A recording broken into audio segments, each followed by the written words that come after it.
Welcome to the Film Links Podcast, a bi-weekly podcast where we analyze all that goes into effective filmmaking. I'm Jonathan. And I'm Alex. And this is episode 93. Little shop of remakes, little shop of remakes, little shop of remakes, who? All right, Alex has got the Broadway bug. Yeah. Thank you for that, Alex. We appreciate it. Of all, I mean, the sheer effect a musical edition had to this story was really impressive.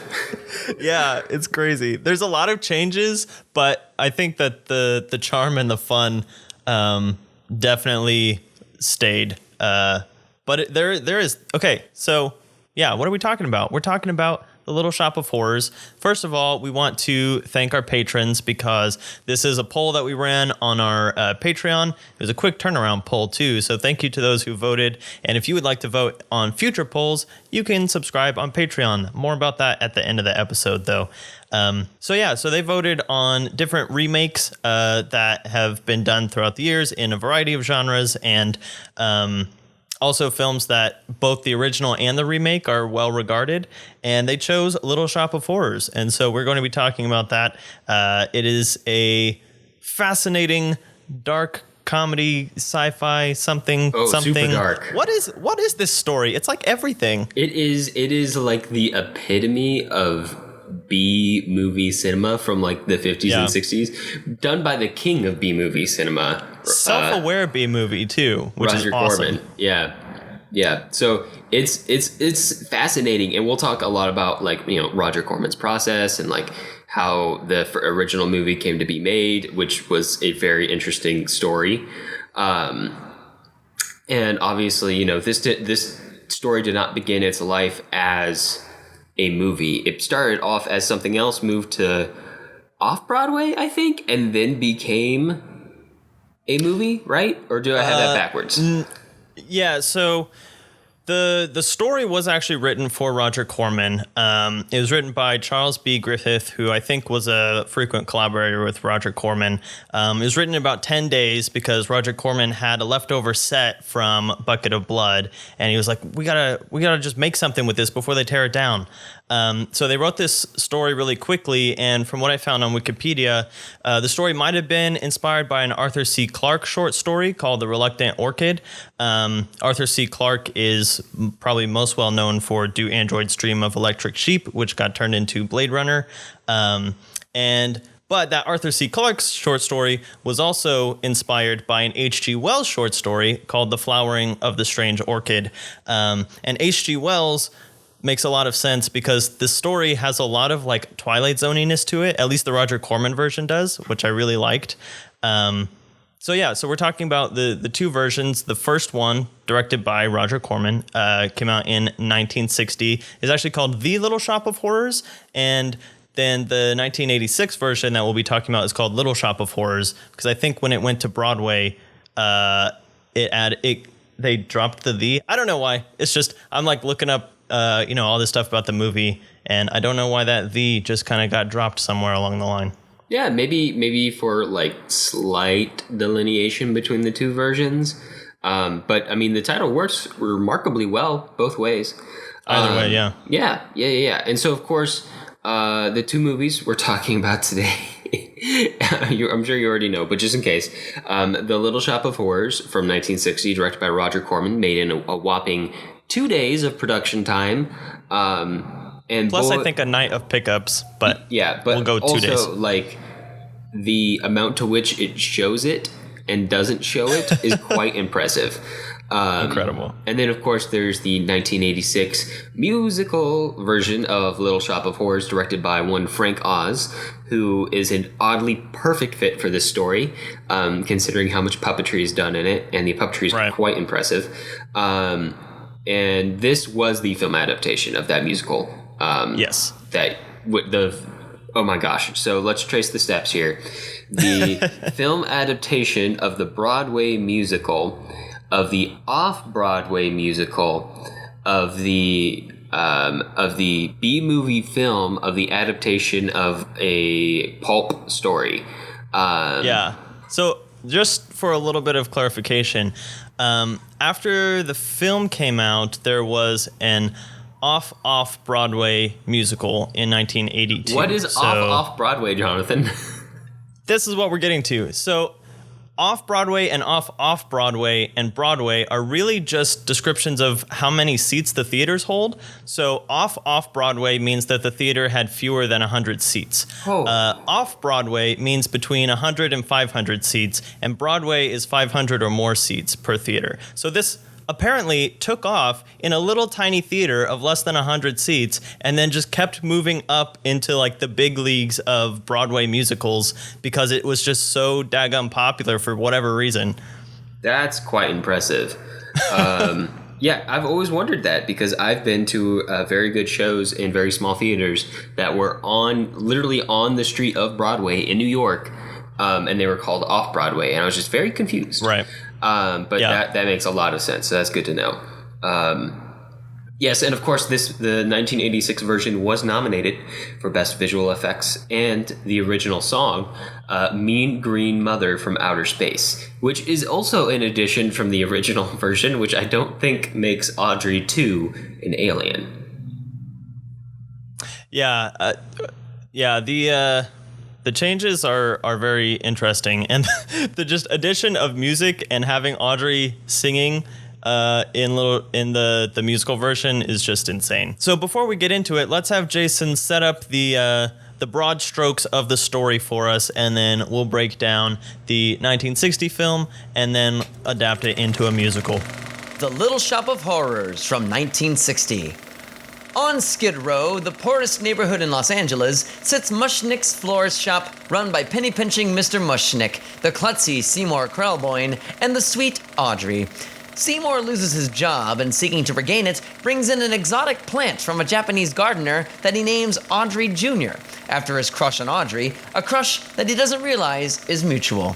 The plant is very strange, responding to Seymour's cut finger by drinking his blood, and growing exponentially overnight. This growth becomes a neighborhood sensation, and soon, Mushnick's is doing good business again. Seymour is becoming florist famous, and his and Audrey's relationship is taking off. There is just one problem. Audrey Jr. continues to demand, "Feed me, Seymour!" And so the bumbling, incompetent Seymour is forced to go into search for fresh human bodies to feed his meal ticket. Soon, Mushnick sees and is wrapped up in the same bloody scheme.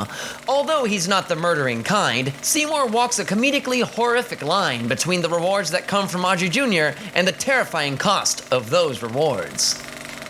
All right, Jonathan, so here's the question. Can you make a movie that turns a profit in 2 days? I don't know. I have not tried, Alex. Well, you want to know who has tried and who has succeeded? That would be Roger Corman. Roger Corman, the king of B-movie cinema. And not just a movie. Like, it's an hour and 11 minutes. It's a short movie, but it's still like a feature-length film. Oh, yeah, for sure. For sure is a feature-length film. And it's an impressively well-made one, considering it was made in, 2 days and a night of pickups, as Jonathan pointed out. And as Roger Corman points out in the chapters in which he speaks with Peter Bogdanovich in Peter Bogdanovich's book, Who the Hell Made It? He essentially made it on a leftover set from his previous B movie, which is strikingly similar, and I've seen it as well, called A Bucket of Blood, in which a weird, bumbly Seymour-type character goes about finding accidentally killing people and then casting them in plaster to try to hide the bodies, and then everybody thinks the plaster casted bodies are like brilliant works of art, and he becomes super famous. And if that sounds hilarious. Really similar to the fame encountered in Little Shop of Horrors, that's probably because they were made back to back. Yeah. And on Not a lot of time for creating turnaround. original ideas in there. Oh yeah. It was made super fast.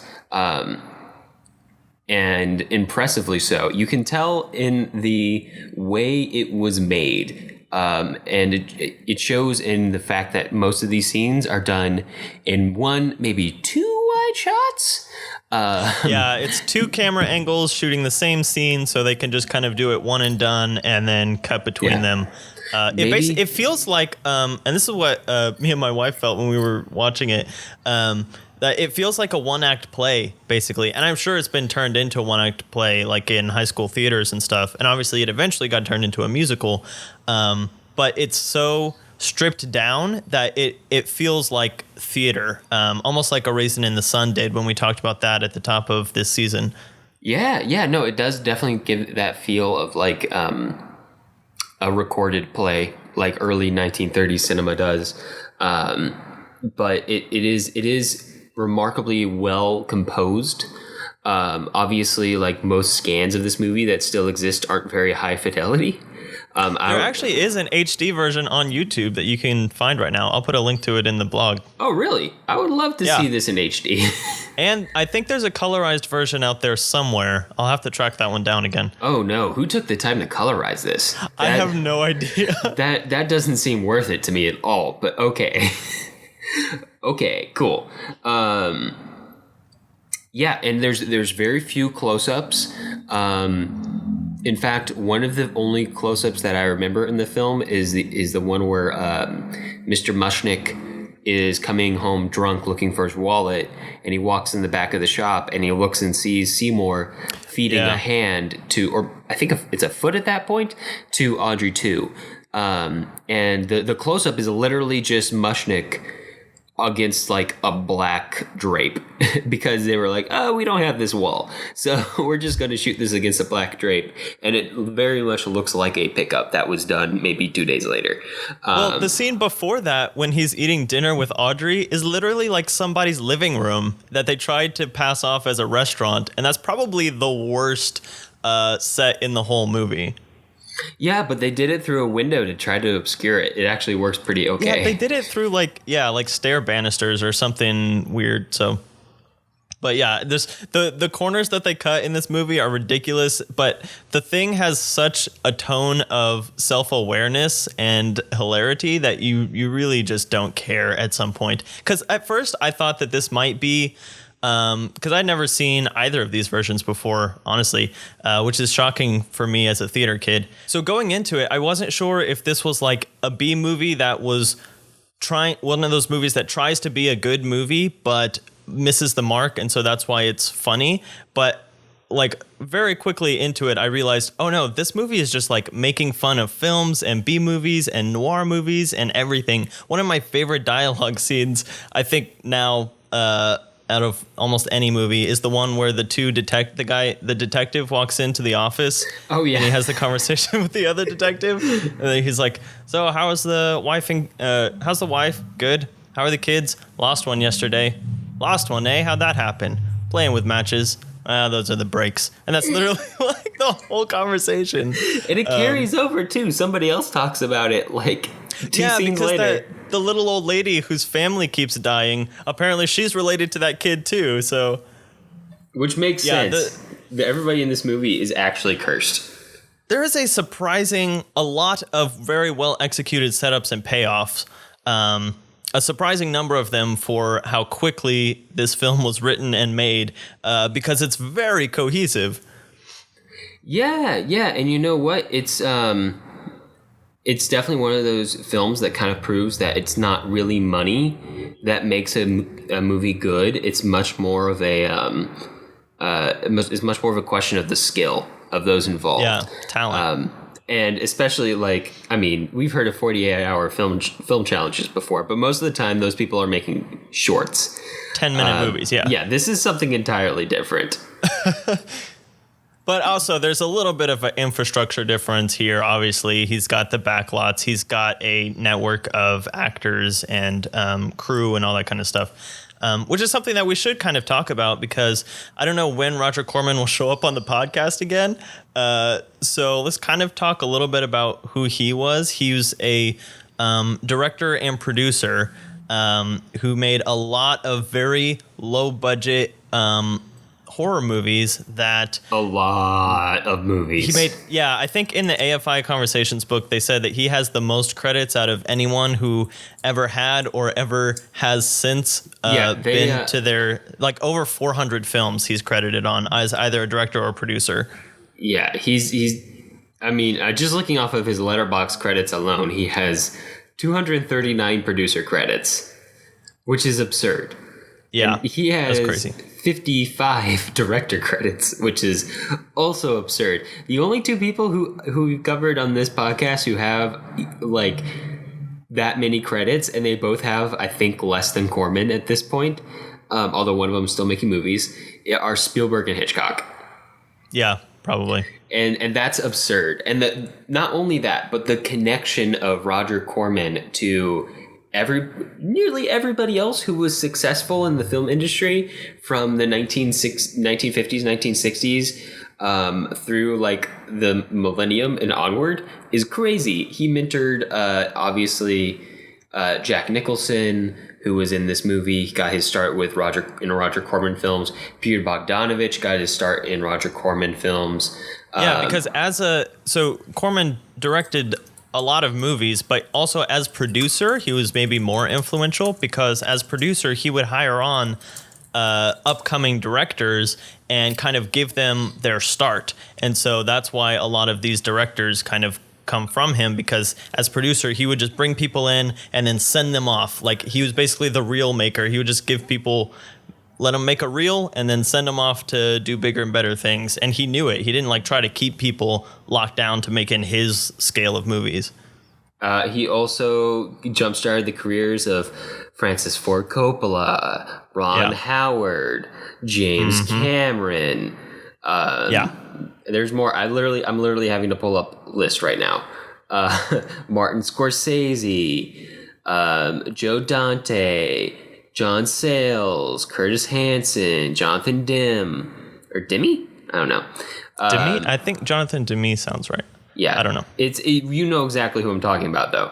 Right. But yes, there's a lot. There's a lot. And essentially, his form of filmmaking was very similar to like kind of throwing spaghetti against the wall and seeing what sticks. But a lot. Except every single time it made money. I think one movie he made didn't make money. Yeah, but all with like a very educated guess, and it was because he kind of understood what people want to see in a movie, or like in a movie of like lower quality that isn't necessary. And I don't mean lower quality in the sense that it isn't as good of filmmaking. I mean lower brow, maybe lower, not Oscar bait. That's what I'm driving at. A B movie genre. Yeah. He understood what was appealing about that, and he was good at finding the talent in other people and the hunger in other people who were willing to take that crazy shot where you wanted to go work on a Roger Corman movie, which was typically very difficult and very fast-paced shooting. If you've ever read the chapters in Peter Bogdanovich's books where he describes working on his first Roger Corman production, which was Wild Angels, it was absurd how fast they made it. They made it in more than 2 days, but it wasn't much more than 2 days. I think it was maybe 2 weeks, which is still very fast. With no money, and you kept having to do the impossible. And it was definitely very close to, actual film boot camp of, making something work when there was probably no actual way to make it work. That turned out just these incredible artists who went on to kind of take the Roger Corman B-movie style and inject it into the mainstream, right? Like the 70s and the 80s is when B-movies move closer to the mainstream. Especially once blockbusters start coming out. Like think about Jaws and Star Wars. Those are B-movie topics that were mainstream movies. Yeah, you just put some more money behind them and a little bit bigger ideas, overarching themes, and suddenly, they can take off a lot more. These kinds of movies, like Little Shop of Horrors, was they were kind of marketed for distributors to tag along with other movies that were a little bit better as like the second movie in a double feature at drive-in movies and stuff, which were becoming popular. And so at that point, you're kind of relaxed. If you just watched a horror movie, then maybe you want a little bit, something a little bit lighter before you go home and stuff like that. So that's where these Roger Corman films fit really well. And that mix of horror and comedy is actually something that Corman was experimenting with in The Little Shop of Horrors, because in one of the interviews that he gives, he talks about how he was at a screening for a horror movie, and he noticed that often right after the big jump scare, when everybody would scream, the audience would kind of have this little murmuring giggle, and he was wondering about that. He was like, and then he kind of realized that the laughter was sort of a release from the fear, and those two kind of went hand in hand. So then he was like, well, how about I just start, I work on a film that incorporates those two intentionally. So having the comedy and the horror elements at the same time. And that's kind of one of the things that he was rolling into this film, that he wanted to just put out really quickly, just do it with what he has in a couple days, and it worked. Like, again, the comedy is so funny, and it's just very well executed too. Like, with that super tongue-in-cheek kind of a thing. Like, everything with Seymour's mom is the most ridiculous, hypochondriac stuff that you can fit into a movie. Definitely just an alcoholic. Yeah, and literally everything that she eats has to be some kind of medicine or be good for you or whatever, while she's like, afraid that she's dying and falling apart. But she's just out of her senses in every scene that she's in. Yeah. Okay, Jonathan, do you want to talk about Jack Nicholson in this movie? Jack Nicholson, who has all of, 5 minutes? 5 minutes, maybe 5 lines, but still makes such an Steals impression. The show. Like, yeah. I went to go see this movie for the first time, and I knew Jack Nicholson was in it. I knew it was like one of his first appearances on film, if not his first appearance in a feature film. And I knew that this movie was kind of famous for having him in it. And I was shocked that he was in it for so little of a time span, but it's such a good idea for a zany character. Is a character who just is a masochist, and goes to the dentist to get his jollies, which is nuts. And to throw him against Seymour, who is there in total fear of pain and losing everything, is one, like, a really good filmmaking technique, a really good storytelling technique for making your character stand out against this world that seems to enjoy pain or suffering. But also, too, just freaking hilarious. Yeah. And it was interesting, like, you put the masochistic patient with the sadistic dentist, who don't actually get together in this movie, but we'll see that in the remake. But yeah, there's just like every single character in this movie is so quirky and like pushed to 11. Like, even in the first 10 minutes when we're just watching the normal operations of the shop, and the guy comes in and starts eating flowers, and then there's the little old lady who has this huge family and they keep dying off, and so she constantly needs funeral flowers, and which is something I did not pick up on the first time around. I thought they were different little ladies coming by, and then the second time around I realized it was the same little lady. I was like, ooh, she's got a rough life.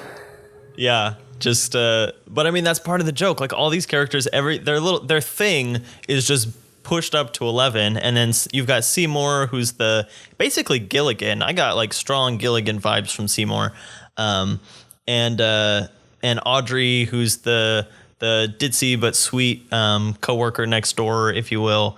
And so just everything is just so crazy and packed together, and then you add in this man-eating plant, and I kind of wish I could have an experience of going to see this movie without knowing that this is about a bloodthirsty plant, and just what would that first feed me, like, what kind of reaction would that have got from the audience, Right. It's totally unexpected, and it's bizarre. Like I think that I don't appreciate how ridiculous of a premise that is, because like I know about Little Shop of Horrors, and it's about this singing and cannibalistic plant or whatever, or just man-eating plant, I guess. But the whole time I was like, if I didn't know what this movie was about, like, would I still like be into it? Like, how do you reconcile that? It's just the most bizarre concept. Yeah, no, it's totally crazy. And I was thinking about this as we watched it, and I'm curious to see what your take on this is, Jonathan.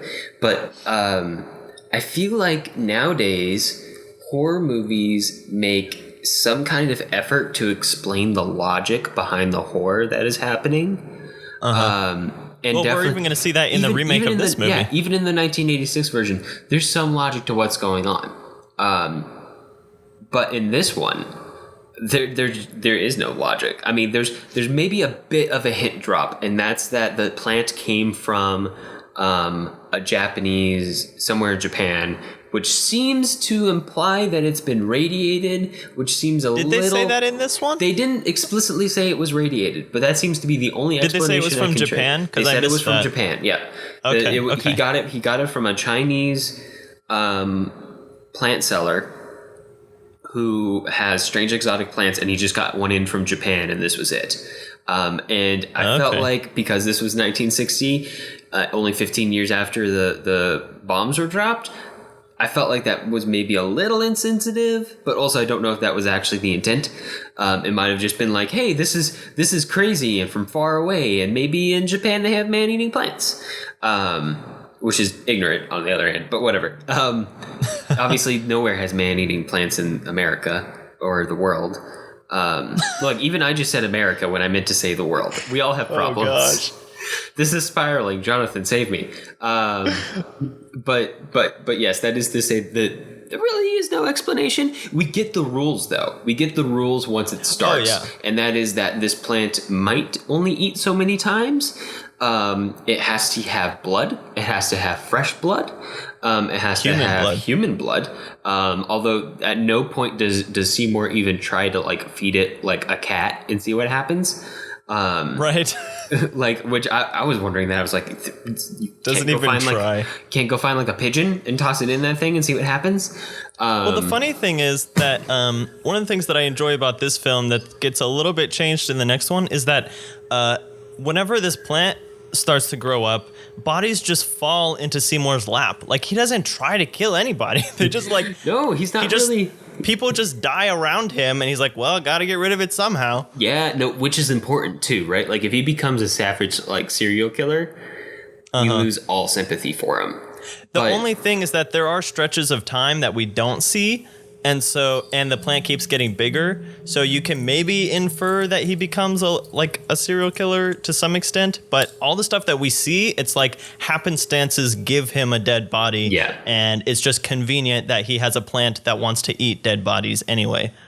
They kind of give you like a firm accounting of all who died too at the end, right, through a very interesting technique. Oh, that's true. Yeah, we got to talk about like, the end. These are the people who died in the plant. Which, are we going to talk about that? Yeah, let's put down a spoiler warning real quick. So this is available online. It's old and B movie, so you can find it somewhere. I'll try to put a link to it in the blog. So go watch it. It'll take you an hour, less than an hour and a half, and then come back. And now we're going to talk about the ending, which I loved because I kind of wanted Rod Serling to outro this movie. It was so Twilight Zone.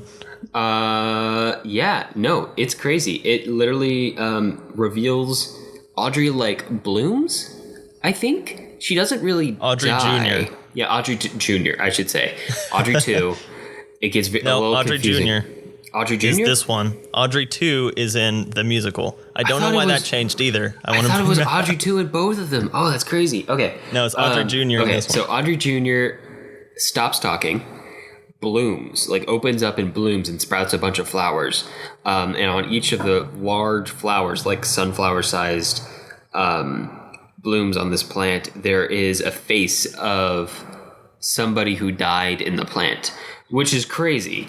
Yeah, but I mean, it's not like more crazy than anything else that's happened in this movie. So I know I liked it. Was a little bit of like a ironic twist, like a Twilight Zone thing. It was a nice button, and you're right. It feels very it feels like a very much like the ending of a 60s sci-fi. Of a 60s sci-fi movie, which it is. It is a 60s sci-fi movie. Right. Although this kind of helps set the tone for 60s sci-fi movies. If you get what I'm saying. And this probably helped influence, you know, of all other things. Like, it probably had a little bit of an influence on Twilight Zone. Although Twilight Zone has much firmer rules than this movie does. But yeah, no, what did you think of the ending, Jonathan? Did you think it was a good way to tie it up?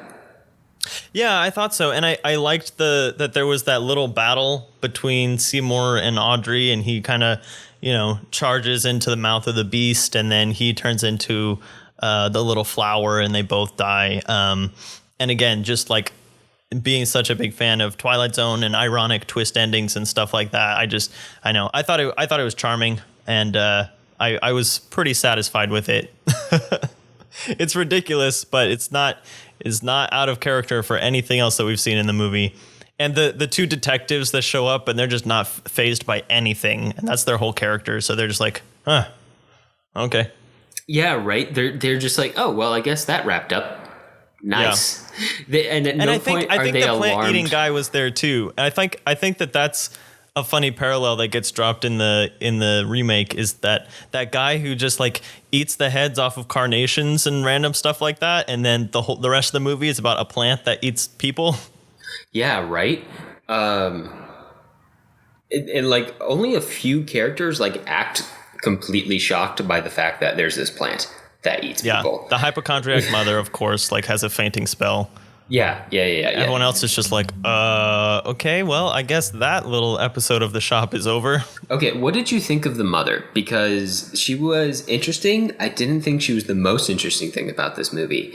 And she definitely gets cut come the 1986 version.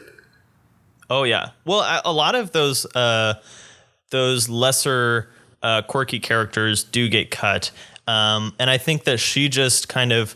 She pads the running time a little bit. She adds a little bit of, just quirk and flair to the thing. And she provides some interesting comedy, like especially when Seymour and Audrey are trying to have a date. And she kind of just goes to explain the weirdness and sadness of Seymour's life. To some extent, because he is kind of just this sad little man who's trying to do something good, but pretty much everything is stacked against him. Literally everything.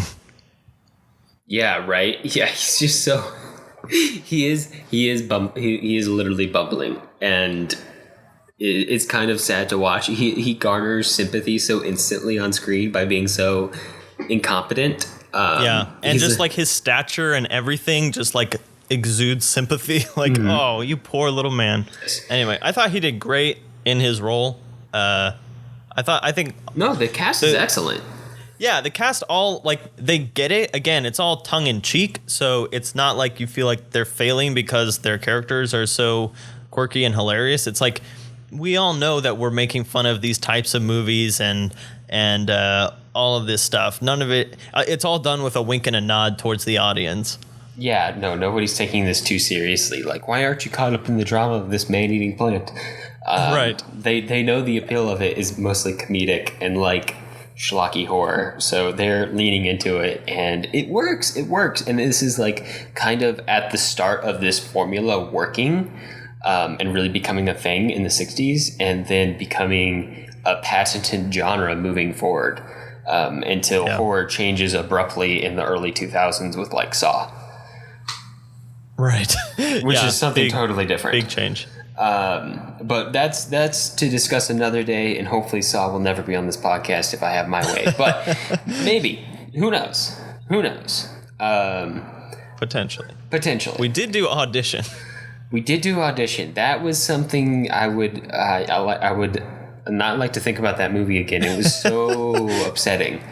It was very good, but it was so upsetting. Yeah. All right, well, to take our minds off of that, Jason, why don't you set us up for Little Shop of Horrors, 1986. The Little Shop of Horrors from 1986. The 1986 version of Little Shop of Horrors is pretty much the same as the last, but this time, a musical. It's a musical. It's a musical. Only one of us was in the Von Trapp family in high school. I know, and it wasn't me. That was not my shining moment. But Alex, did you pick up on who wrote the music for this musical? Do you mean Alan Menken? I do mean Alan Menken. Do you recall Alan Menken's his claim to fame, or what he's most well known for? Well, I'll tell you, in my eyes, what he'll always be most famous for is Gallivant. But it's specifically the scene in which there is a flashback to young Richard, and there is a young Alan Menken offering to write a song in that scene. That's amazing. That was peak Alan Menken for me. But what is he most famous for, Jonathan, to everybody on this planet who isn't me? Yeah, so everyone that isn't Alex will know him from the Disney Renaissance, which we just talked about with our good friend Aaron Johnson a couple episodes ago. Alan Menken and Howard Ashman, they are the two who wrote a lot of the music for those classic Disney movies like Beauty and the Beast and Little Mermaid, and they wrote the music for this too, which is hilarious. And I was actually thinking that because there are at least 2 I Want songs, and we talked about kind of the Disney formula and stuff like that. And so even Little Shop of Horrors to some extent follows the Disney formula in its music and its storytelling, which I think is pretty hilarious because it's very much not a Disney film. Yeah. No, it's very, very different from a Disney film. It does start off with 2 I Want songs. Audrey wanting to have a very nice, simple suburban life away from Skid Row, and Seymour wanting, Audrey. and wanting to also get out. Also wanting to I think get the out first Skid Row. big song is kind of like the general theme song, which is that everyone on Skid Row wants to get off of Skid Row. Yeah, what? They did a very good job in this one of like setting the world a bit better, partially because they had the budget to establish that world.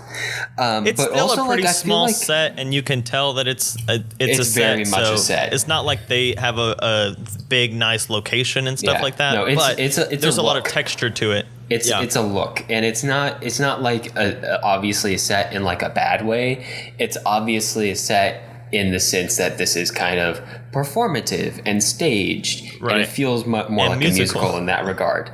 But I love that they actually made Skid Row, like the location, a motivating factor to all of these characters. Like all of these characters, almost everybody that we meet is not in a good place. Almost everybody we meet is not doing well. And they changed a lot of stuff to make that happen, including like, the plant shop not having very many plants in it. Because in the original, they weren't really struggling as a business. They had a lot of customers and stuff like that. But in this one, it's like they're going to go out of business unless something happens. Yeah, no, it's really dire and it's really grim. And there's like a few plants in the window, but we only see those plants in angles. We only angle towards the window once Audrey 2, not Audrey Jr., Audrey 2 is actually out in the shop. And in this one, we get a very different backstory to Audrey 2, which makes this even more sci-fi. And what's that, Jonathan? What's that backstory? Well, I was walking down the street to the... I don't know how the song goes, but he does the song like twice. But yeah, so he goes to the Chinese plant seller guy, and then there's a total eclipse of the sun. It's a big song. Everyone who knows the music better than I will be singing it in their head. And then lightning strikes, and suddenly this plant appears. So he's like, oh, that's interesting. So then he picks it up and takes it and tries to raise it. And this one is also interesting because the plant has a motive, whereas in the original, it was just kind of hungry. But in this one, we get to this point where we realize, oh, Audrey 2 wants to dominate the world. And that scale up just kind of comes out of nowhere. Yeah, no, it's totally crazy. And this Audrey 2 has much more I should just say has a personality. Audrey Jr. in 1960 just said, feed me, Seymour. And this one actually has thoughts and opinions and a sneaky plan and hidden motives. And yeah, he's got funk, which was unexpected. Very unexpected. Deeply, deeply unexpected. What did you think of the route to take Audrey to a funkadelic place? I mean, it's fun, and I think that the interesting thing is that, you know, this plant called Audrey 2, and I've heard before that typically on stage and stuff is played by a very deep voiced man and stuff like that, which is hilarious, especially because like the most prominent feature of the plant is its lips, especially in this one. And we do have to talk about the animatronics and the puppetry because they're amazing. And I haven't looked up all the behind the scenes stuff on this yet, but I don't know how they did it. They did a really good job on all the practical effects. But yeah, there's a lot more of this. I don't know how to describe it. Like an omniscience of the medium in this weird sense where we have like this chorus that takes us into the movie.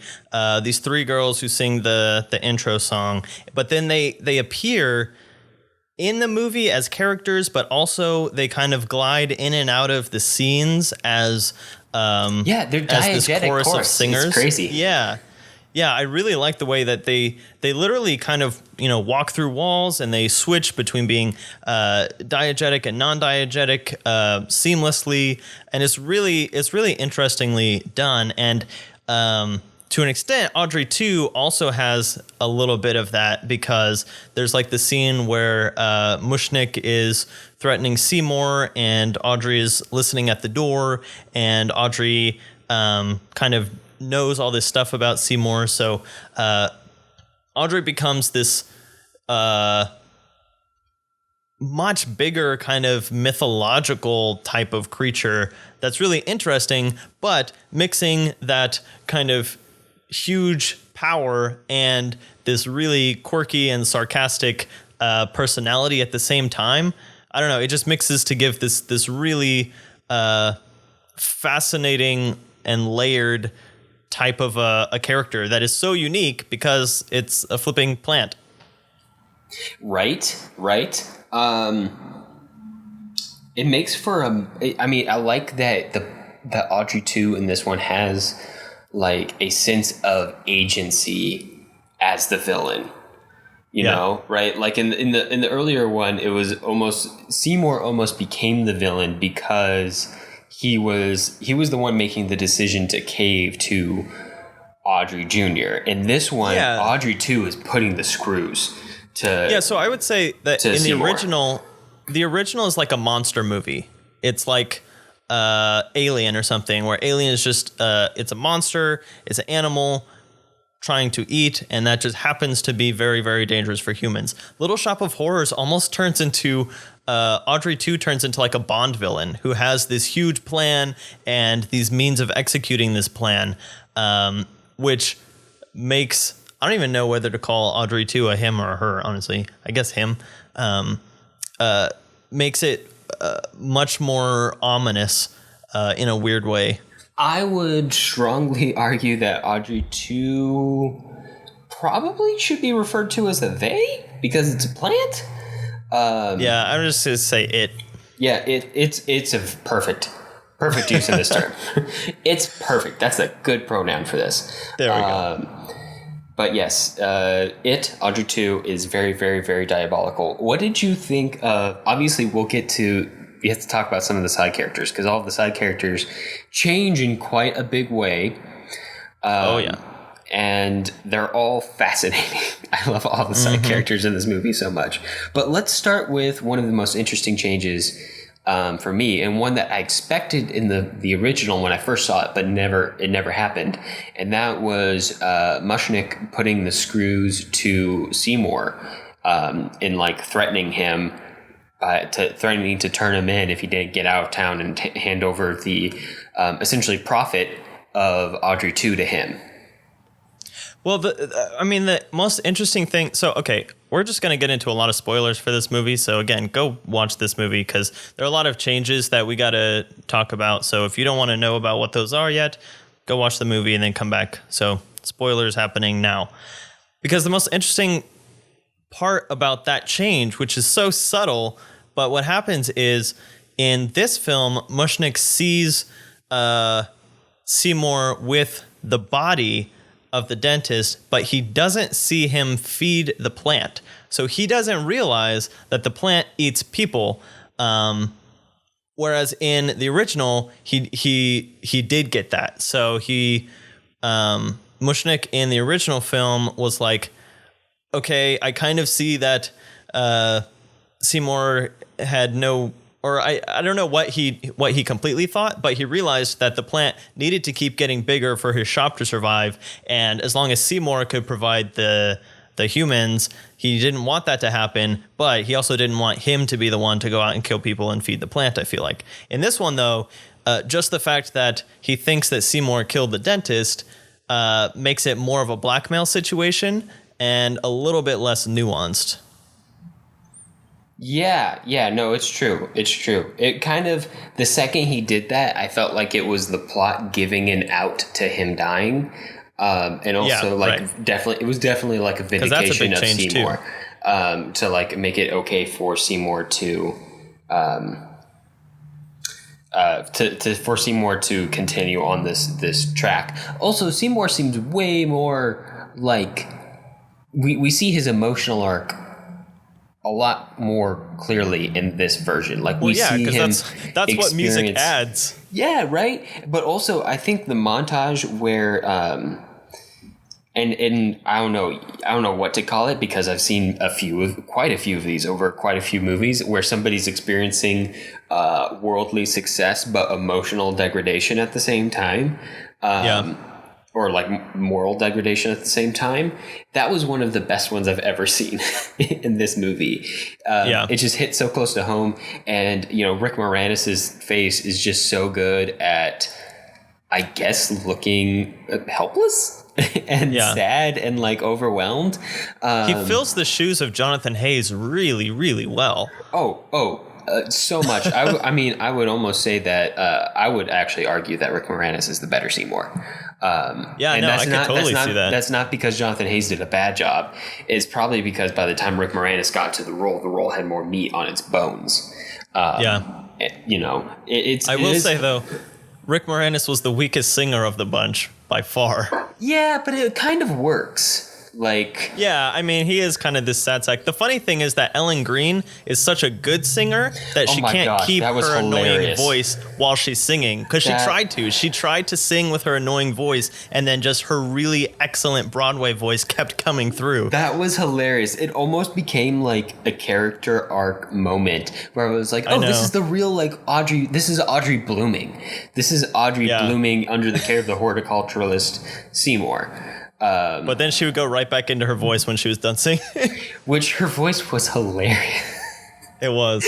Okay, what did you think about the change for Audrey? Because they blew up her character to 11 in a very different way. Well, in the original, Audrey was a person, but she didn't feel like she was very complicated. Right? Like we just knew that Seymour was clueless that Audrey was actually interested in him.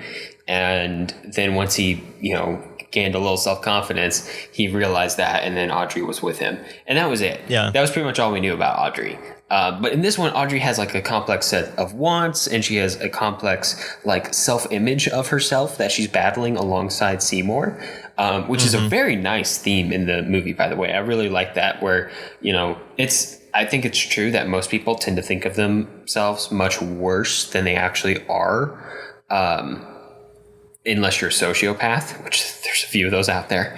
But it was nice to see that theme explored, especially in Audrey. She had a very nice setup where she had to make the same realization that Seymour did, that they both did deserve to be happy, and they didn't have to go in about like, doing crazy things like, being with like this abusive masochist or, they were both in abusive relationships.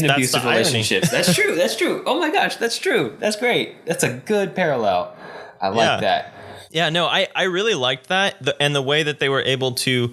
So the interesting thing is that they did make Audrey much more complex and layered, but the surface level of her character was almost like a joke on one-dimensional female characters from the 50s and 60s, And so there was like this weird disconnect with her voice and presentation that felt very caricaturish, and then her actual character development, which was, very deep and mature.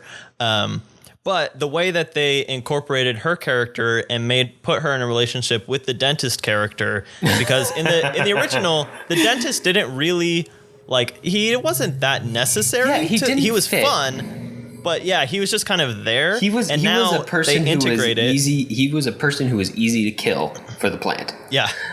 In this case, he ends up being the same thing, but also by tying him into Audrey's backstory, this is another step of the plant enticing Seymour to do something bad to get something good for Seymour and the plant. Yeah. And it creates that parallel, again, like I said, between those two characters and their relationships. It also gives us this amazing Steve Martin character. Yes, the actors, Steve Martin, and it also provides a silly Bill Murray vehicle, which, Alex, have we done a silly Bill Murray on the podcast? Because we've done 10 sad Bill Murrays on the podcast. Well, we did Scrooged. Scrooged? Okay, yeah, you're right.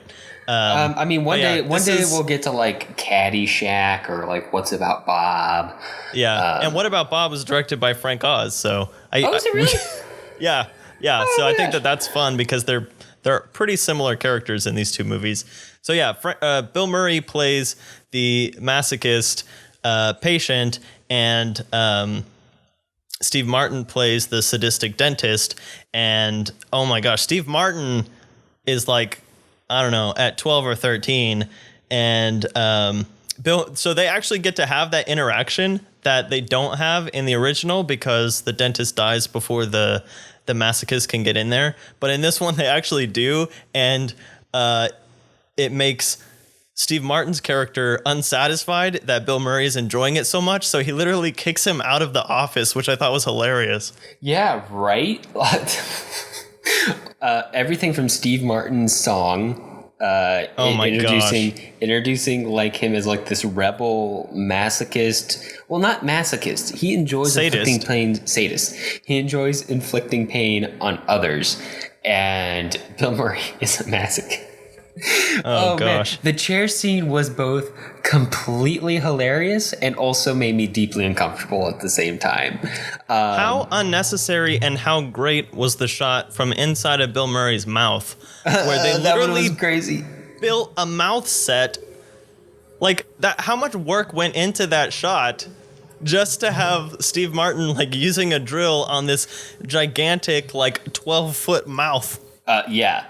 No, it's absurd. I would say that's the shot Frank that made Oz me going to town. That was let's use another puppet, guys. The shot that made me the most uncomfortable though was when Bill Murray put his hand on Steve Martin's shoulder as he was working in his mouth, which was hilarious. Yeah, but also so weird. Yeah, it's cringy. Okay, so but speaking of Steve Martin, I think it's interesting, and I alluded to this a second ago, but in this movie, Audrey too gets to this point of blackmailing Seymour into murder, which he almost commits, straight up murder on Steve Martin's character, and then Steve Martin ends up offing himself with laughing gas, but.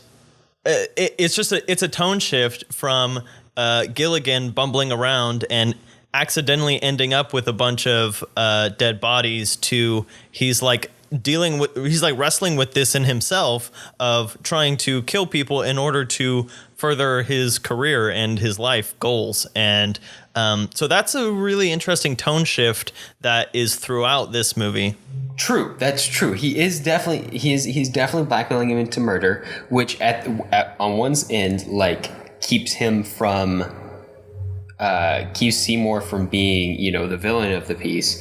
But also, I have to say, I don't think Seymour kills anybody.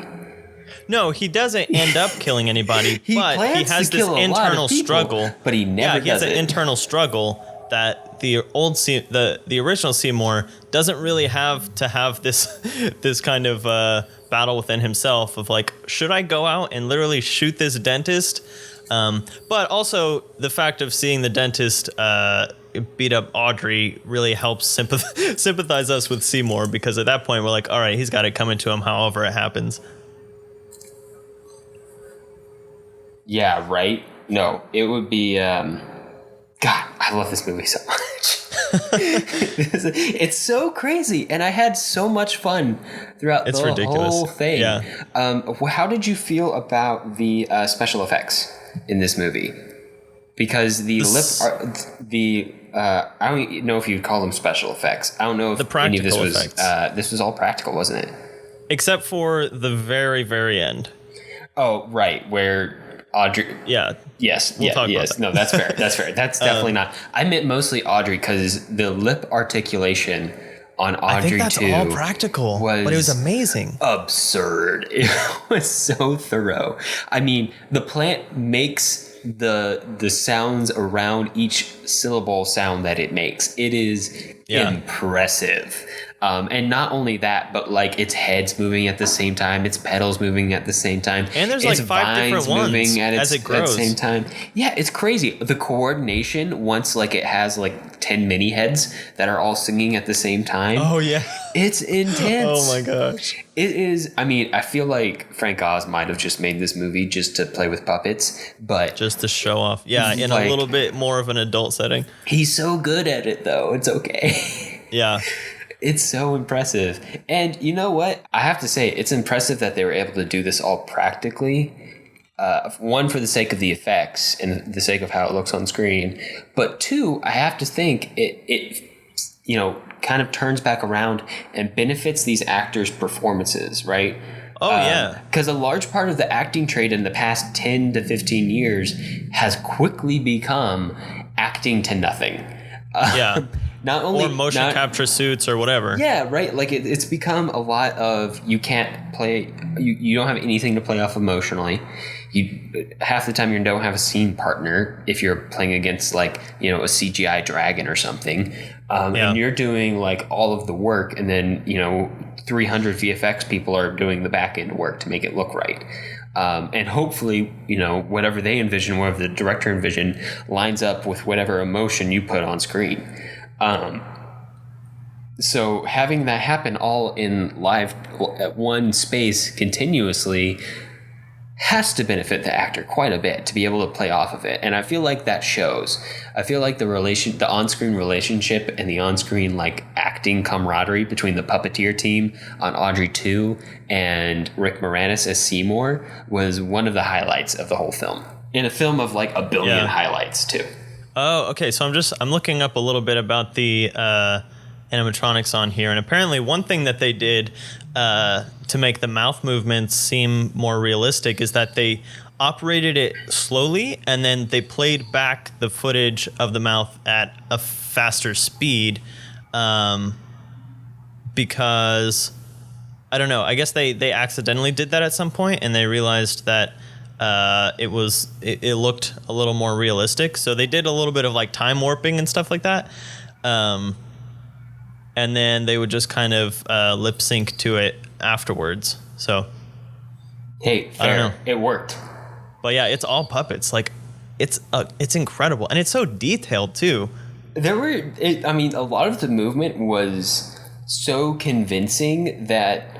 There were one or two times that I thought it was like high quality CGI. I was like, they used a computer on this. Right. There's no way they didn't use a computer on this. But this is like way before Jurassic Park or any of that. Yeah, right?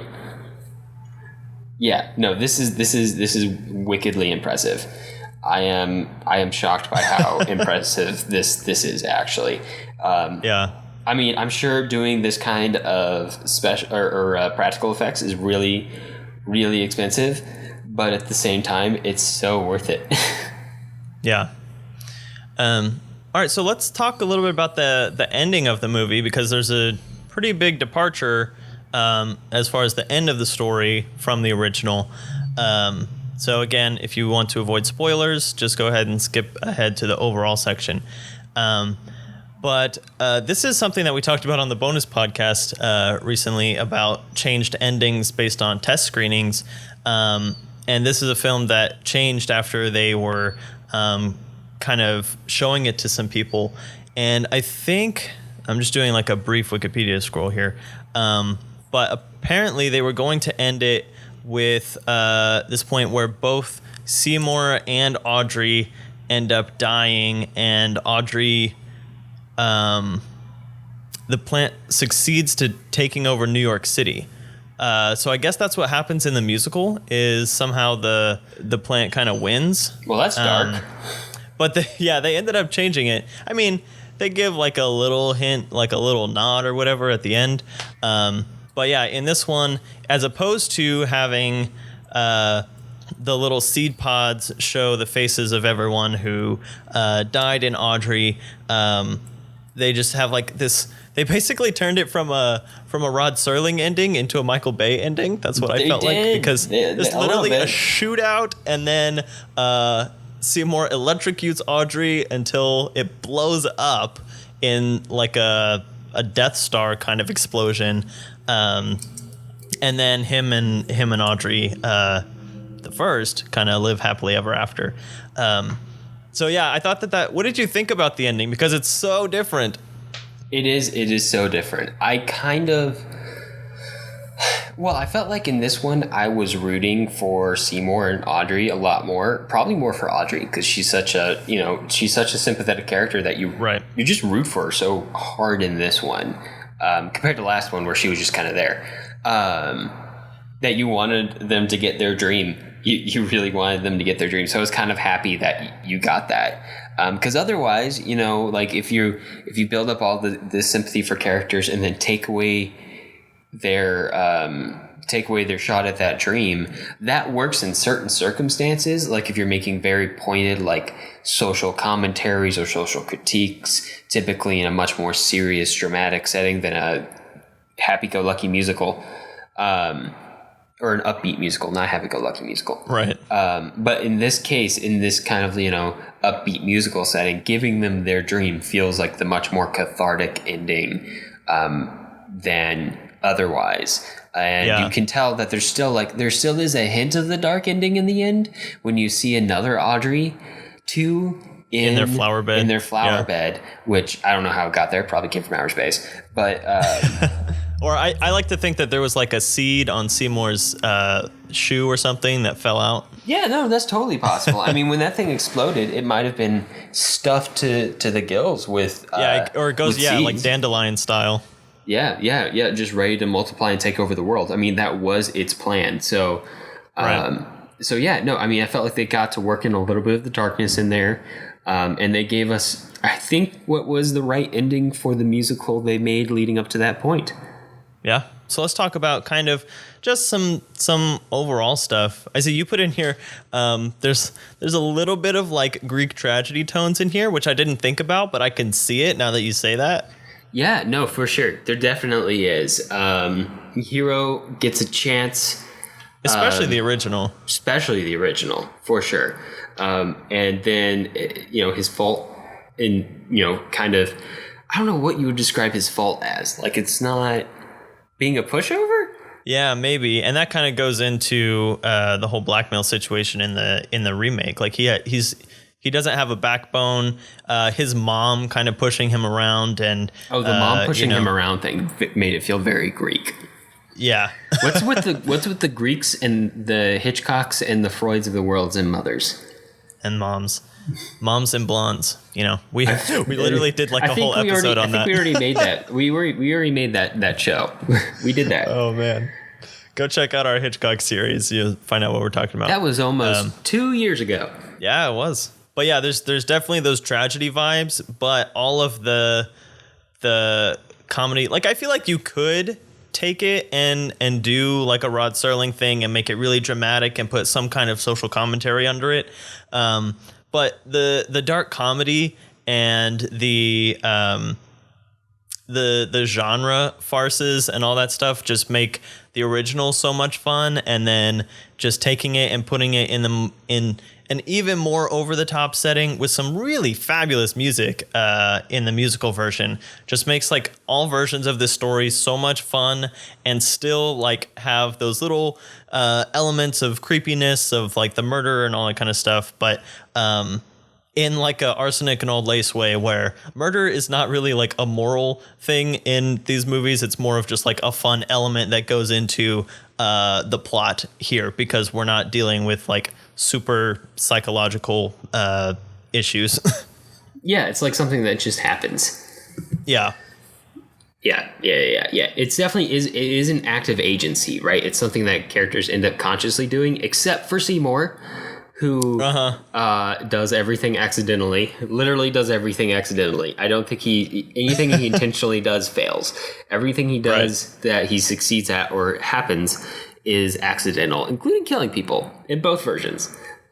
Except for killing Audrey in both versions, maybe the only intentional act that he does. It's true. Although, did he kill Audrey in the first one, or did he just end her life cycle? Complete her feeding. He launched himself into it with a knife, so I like to assume, because she wilted when we see his face, and then it wilts off. So I think that was a kind of a draw on that one. That's fair. I would call that a draw. That man nearly beat that plant.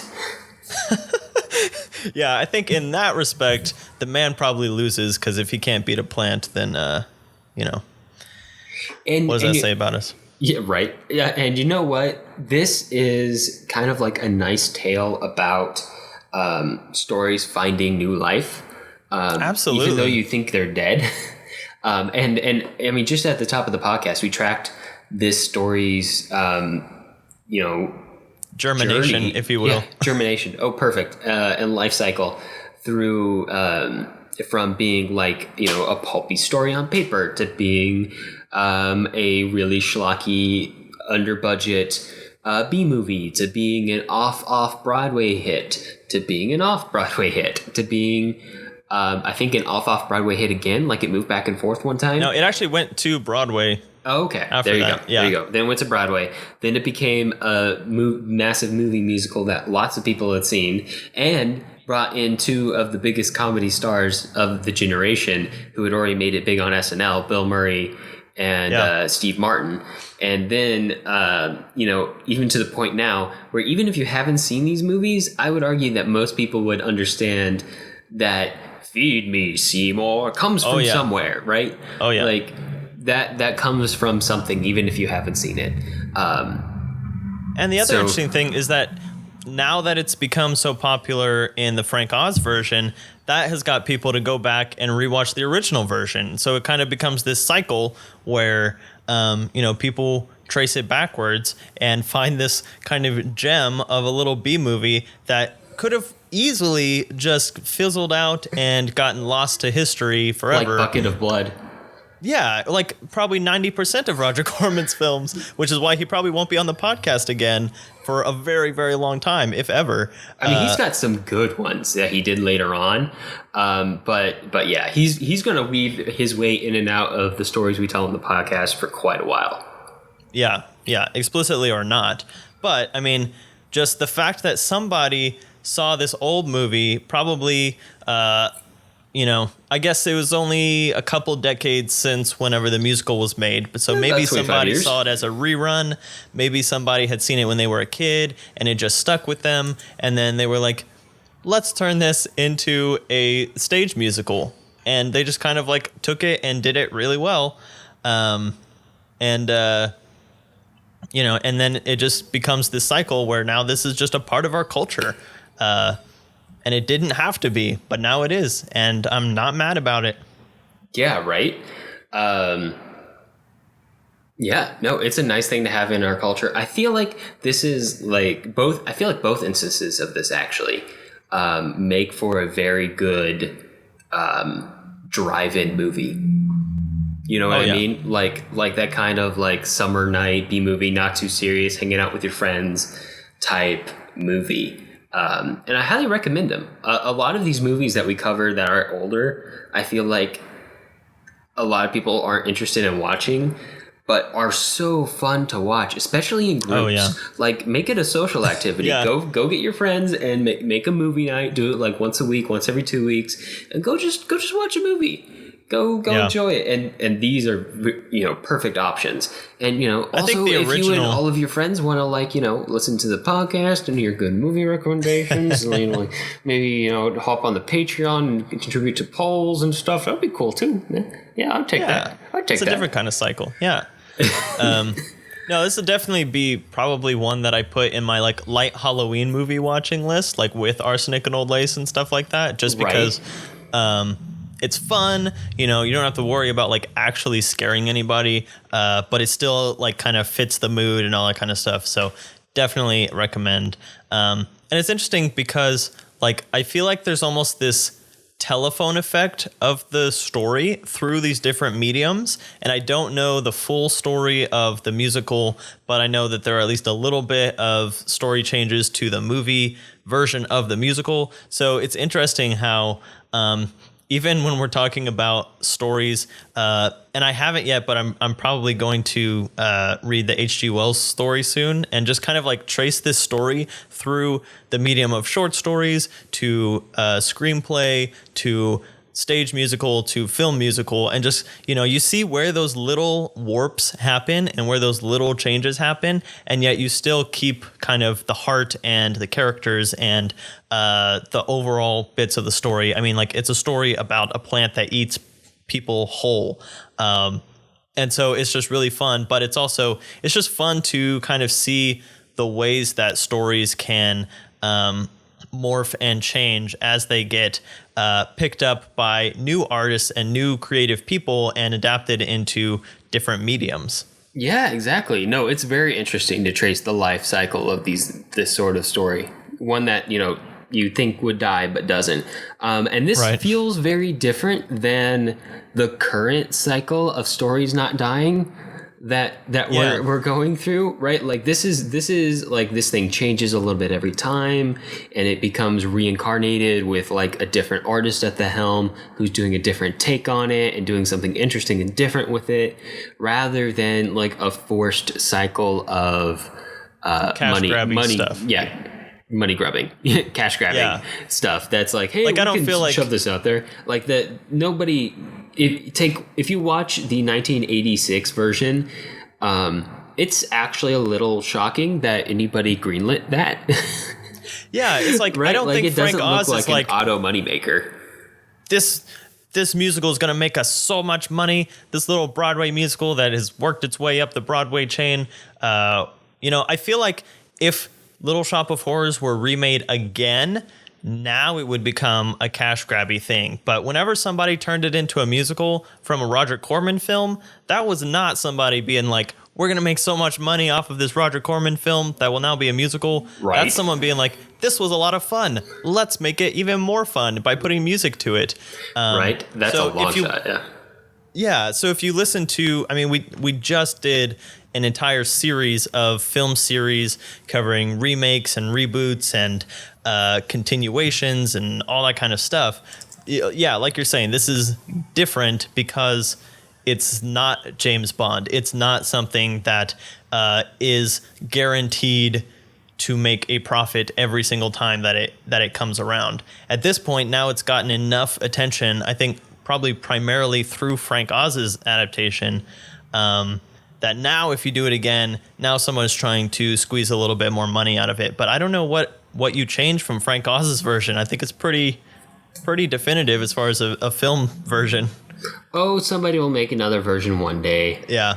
It's a coming. You know what? You can never say. You know what I'm always waiting for? You know what? The day that I know I'll be old, Jonathan. Oh no. When they remake when somebody announces that they're remaking Harry Potter, that's when I know that I will be old, because it's going to happen. Don't tell me it won't happen. Yeah. It's going to happen. It's just a matter of when, and I am dreading it. So we'll go to it. Oh yeah, It'll all be motion capture too, Alex. Someday, and they'll call it live action. Some kid is going to come up to me, like some little intern we hired on some project I'm on, is going to come up to me and be like, "Hey, Mr. Garinger, have you ever heard of this Harry Potter thing that's coming out? It's pretty good. I think you might like it. You know what Harry Potter is?" I'm going to I don't know. I don't want to get fired, so I don't want to say I'm going to hit the kid, but I am going to give my best old man sigh and just walk away, and then like go complain about how much my back hurts. You know how they're going to make it? They're going to have actors do motion capture, and they're going to replace the actors with Daniel Radcliffe and all the original actors. So it'll look exactly the same, but it will just have a new date on it, which means that all the kids will go see it. Oh gosh, I'm waiting. I'm waiting to see whether this new habit of like euthanizing. By euthanizing, I mean with a Y. By making older actors look younger on screen. I'm waiting to see whether or not this is going to stick, because they've done it like 2 or 3 times now with Samuel L. Jackson, and I'm ready for it to be over. Yeah. It is disconcerting every time I've seen it. Yeah, I mean, I understand that there may be occasions where it's useful for like a scene or a flashback or whatever, but doing things like did you see the Gemini trailer? And we're like way off topic now. Yeah, the Gemini trailer makes me Gemini upset. Man trailer, that's gonna be like making a whole movie around a de-aged effect. That's gonna be a little cringy. Why, Ang Lee?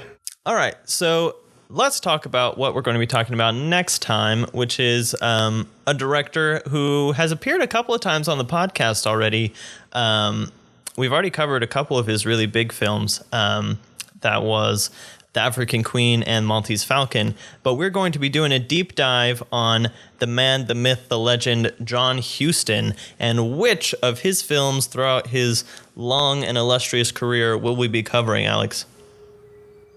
Well, first up, we're going to be talking about The Treasure of the Sierra Madre from 1948, for which both John Huston and his father, who plays the crazy old prospector in the movie, won Oscars, which is they're only one of only 2 families that have ever done that in history. I think we've already talked about that on the pod. I'm sure we'll talk about it again.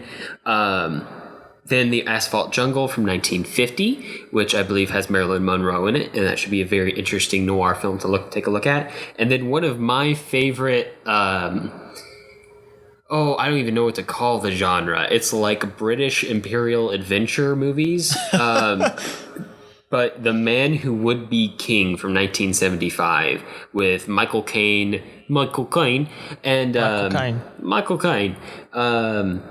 and what's his name? He was the first James Bond. Why can't I remember his name, Jonathan? Sean Connery. There you go. Who gave an amazing performance and an amazing location-driven story that I think is probably based off of a Rudyard Kipling novel. If that not, sounds then very plausible. It feels like it is, even if it's not, and we'll talk about that and all the ramifications of being based off of a Rudyard Kipling story when we get to that show. But it's going to be amazing. I'm excited. But Alex, are you ready to be frustrated with me? Oh, I'm probably frustrated. Why am I frustrated? I haven't seen any of these movies. Oh, that's okay. You're going to love them. I know. I'm so excited because I've heard so many good things. So this is going to be a great week. Anytime we can get it so that one of us is seeing a movie for the first time, that's typically we try to do good. that a lot. We try to do it a lot, but it just doesn't happen very much. Probably mostly my fault, but that's okay. It's still fun regardless. All right, so before we sign off, let's talk about donations. Again, we have a Patreon account and a Ko-fi account if you would like to support us. Of course, we always appreciate it. If you subscribe to the $5 tier on Patreon, you can listen to our bonus podcast. The last episode that we did, we talked about test screenings, and that kind of conversation veered off to talk about feedback and creative collaboration and stuff like that. Pretty interesting stuff. And the latest Patreon commentary track is one that I did over Bonnie and Clyde, which you can watch on Netflix. So if you want to turn it on Netflix and turn the commentary on your podcast app and listen to some history about Bonnie and Clyde and whatever observations I could possibly make about the filmmaking, you can do that for $10 a month on Patreon. All right, that's about all the time we have for this episode. If you have movie suggestions for us or just want to reach out, I can be found on Twitter at JSSatchel. And I'm at Alex Garinger. I am the Blue Jay. He is the Blue Jay. And you can find me on Twitter.com. Yes, he is. Yes, at the Blue Jay. is the Blue Jay. I forgot, at the Blue Jay 1994. Ha ha. And to find links to things that we talked about today, you can view them on the blog at thefilmlings.com. If you like the show, let us know. Leave us a review on iTunes so other people know what we're all about. We definitely appreciate it. Talk to you next time. All right, see ya.